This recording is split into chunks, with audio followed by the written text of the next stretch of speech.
SMART goals have been under attack recently on the back of a research paper that critically evaluated their scientific merits.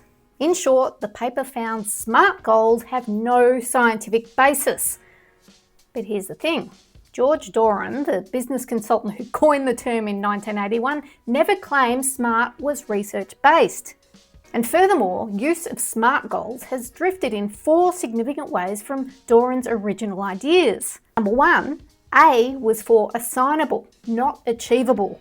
In other words, who is responsible for this, not can you do it. Number 2, optional, not mandatory. These days, we're taught goals have to tick all 5 boxes to be SMART. That's not what Doran said. He explicitly stated that the suggested acronym doesn't mean that every objective written will have all 5 criteria. Number 3, R for realistic, was about whether it was possible given the operational resourcing, not curtailing ambition. And 4, this was advice, not scientific theory. Doran never claimed it was grounded in psychology or behavioural science. So while I personally never resonated with SMART goals as they were taught to me, I do resonate with Doran's original thinking, which was smart. Netflix's policy when it comes to annual leave is apparently just 2 words. While I love what Netflix is doing here, treating adults as adults, I would make one suggestion for anyone considering a similar approach. Ballpark your expectations, because a failure to guide people's decisions can have unintended consequences. For example, when startup company TriggerTrap offered unlimited annual leave, it backfired. Instead of people taking too much leave, they took too little. People weren't sure how much they should take, so it was easier not to take any at all. Same with pay-as-you-want restaurants. I get so worried about paying the right amount that it's just easier not to go. In both cases, suggesting a range that most people use would help guide decisions and encourage the desired behaviour. My 5 and 7-year-old nieces had no idea this was a phone, so I called them on it on a smartphone to prove it worked, kind of like a walkie-talkie. Well, they were amazed, because to them every phone is a smartphone. They don't even realise other kinds exist. It reminds me how much of our understanding is shaped by what we're exposed to. We can't question what we don't even know exists. For instance, I used to think behaviour change required 2 things: awareness of the problem and the motivation to change it. But behavioural science teaches us behaviour can change without awareness or motivation. Sometimes all it takes is a change in the environment or a subtle cue or a design tweak, and we act differently without even realising why.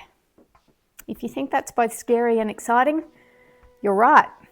Whatever business you're in the business of behaviour. Maybe it's time to update your techniques. Why doesn't leadership training make a significant difference to how people lead? That's what I was wondering after research agency Gallup said most managers have never been trained to manage. What? This is an industry worth more than $565 billion globally, and yet they're saying there's still a skills gap? I think it's less that managers aren't being trained and more that the training has failed to change their behaviour. Looking back on training I delivered in my early days, I can see that I prioritised content over building their habit to use the content. That's the key here, because for a leader to get those they are leading to behave differently, they need to behave differently first. Fruit bowls have a major issue.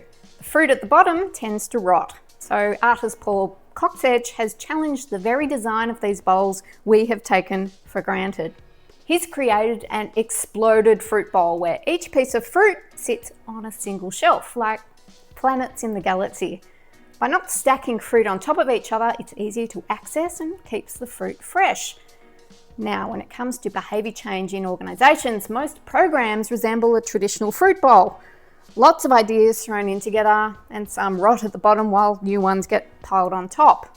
But I like to think of my approach to behaviour change as more like Paul's exploded version. Each component of change is given its own space, making it easier to see, grasp, and use. So if you'd like a fresh approach to behaviour change, maybe try swapping a bowl for a triangle. We're not paddling, we're sailing. Ken McCarthy, a pioneer of internet marketing, was making the point in very good copy that copywriters don't create demand, they channel it. I'd like to say the same of behavioural influence, but I think it's more helpful to regard those we are influencing as the ones sailing. We, my friends, are the wind.